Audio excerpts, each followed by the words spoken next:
The Manhattan Project. Early in 1939, the world's scientific community discovered that German physicists had learned the secrets of splitting a uranium atom. Fear soon spread over the possibility of Nazi scientists utilizing that energy to produce a bomb capable of unspeakable destruction.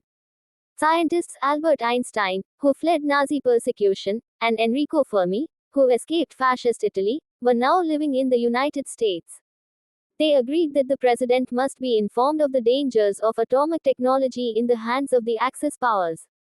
Fermi traveled to Washington in March to express his concerns to government officials. But few shared his uneasiness. Einstein penned a letter to President Roosevelt urging the development of an atomic research program later that year. Roosevelt saw neither the necessity nor the utility for such a project, but agreed to proceed slowly.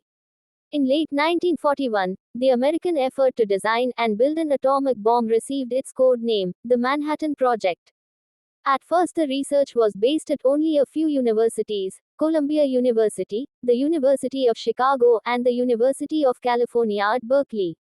A breakthrough occurred in December 1942 when Fermi led a group of physicists to produce the first controlled nuclear chain reaction under the grandstands of Stagg Field at the University of Chicago. After this milestone, funds were allocated more freely, and the project advanced at breakneck speed. Nuclear facilities were built at Oak Ridge, Tennessee and Hanford, Washington. The main assembly plant was built at Los Alamos, New Mexico. Robert Oppenheimer was put in charge of putting the pieces together at Los Alamos. After the final bill was tallied, nearly $2 billion had been spent on research and development of the atomic bomb. The Manhattan Project employed over 120,000 Americans. Secrecy was paramount. Neither the Germans nor the Japanese could learn of the project. Roosevelt and Churchill also agreed that Stalin would be kept in the dark. Consequently, there was no public awareness or debate. Keeping 120,000 people quiet would be impossible. Therefore, only a small privileged cadre of inner scientists and officials knew about the atomic bomb's development. In fact, Vice President Truman had never heard of the Manhattan Project until he became President Truman.